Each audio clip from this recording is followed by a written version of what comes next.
The first one we will begin with is Tacitus. He was a Roman historian who lived through the reigns of over a half-dozen Roman emperors. He has been called the greatest historian of ancient Rome, an individual generally acknowledged among scholars for his moral integrity and essential goodness. Tacitus' most acclaimed work are the Annuals of the Histories. The Annuals cover the period from Augustine's death in AD 14 to Nero in AD 68. The Histories begin after Nero's death and proceed to about AD 96. Writing on the reign of Nero, he alludes to the death of Christ and to the existence of Christians in Rome. This is what Tacitus wrote in the Annuals of the Histories. Hence, to suppress the rumor, he falsely charged with guilt and punished with the most exquisite tortures the persons commonly called Christians, who were hated for their enormities. Christus, the founder of the name, was put to death by Pontius Pilate of Judah in the reign of Tiberius. The next we will look at is Lucian. He was a Greek satirist of the later half of the 2nd century. He spoke scornfully of Christ and of the Christians. However, he never assumed or made arguments that they were unreal. As he said, "The Christians, you know, worship a man to this day, the distinguished personage who introduced their novel rites, and was crucified on that account. You see, these misguided creatures start with the general conviction that they are immortal for all time, which explains the contempt of death and voluntary self-devotion which are so common among them. And then it was impressed on them by their original lawgiver that they are brothers from the moment that they are converted, and deny the gods of Greece, and worship the crucified sage, and live after his laws. All this they take quite on faith, with the result that they despise all worldly goods alike." The next we will be looking at is one of the first secular writers who mentions Christ. This one is dated perhaps around AD 52. He wrote, "A history of the Eastern Mediterranean world from the Trojan War to his own time." Unfortunately, his writing now only exists in fragments that have been cited by other writers. One interesting passage relates to the darkness that enveloped the land during the late afternoon hours when Jesus died on the cross. Thelius, in the 3rd book of his Histories, explains away this darkness as an eclipse of the sun. Unreasonably, of course, because a solar eclipse could not take place at that time of the full moon, and it was at the season of the partial moon that Christ died. This reference shows that the gospel account of the darkness that fell upon the land during Christ's crucifixion was well known and required a naturalistic explanation from non-Christians. Thelius did not doubt that Jesus had been crucified, and that an unusual event had occurred in nature that required an explanation. What occupied his mind was the task of coming up with a different interpretation. The basic facts were never called into question in his works.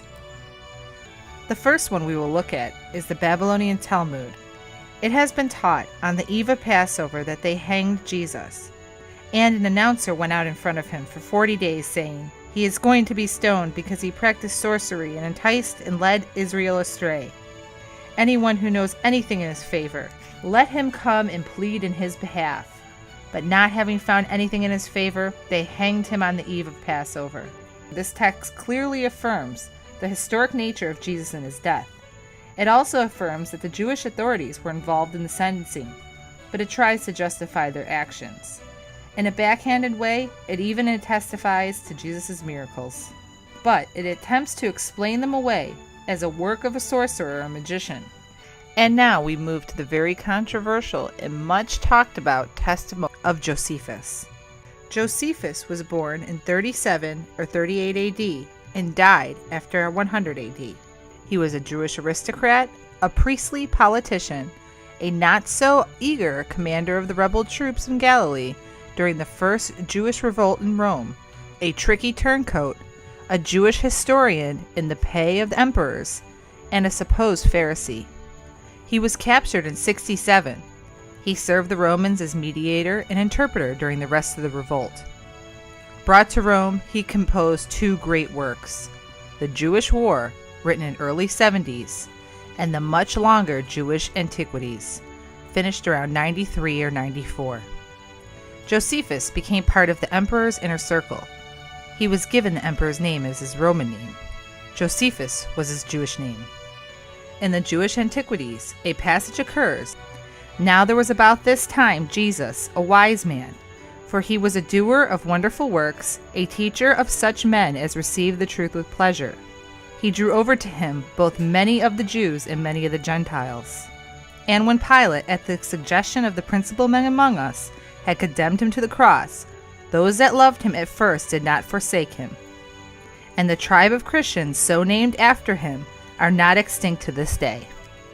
So, even the great first-century Jewish historian Josephus, writing just a little more than a half-century after Jesus' life and crucifixion, attests to the truth that Jesus was not a figment of the church's imagination, but a real historical figure. Robert Stein, a New Testament professor, states, "The non-Christian sources establish beyond reasonable doubt the following minimum. 1. Jesus was truly a historical person. 2.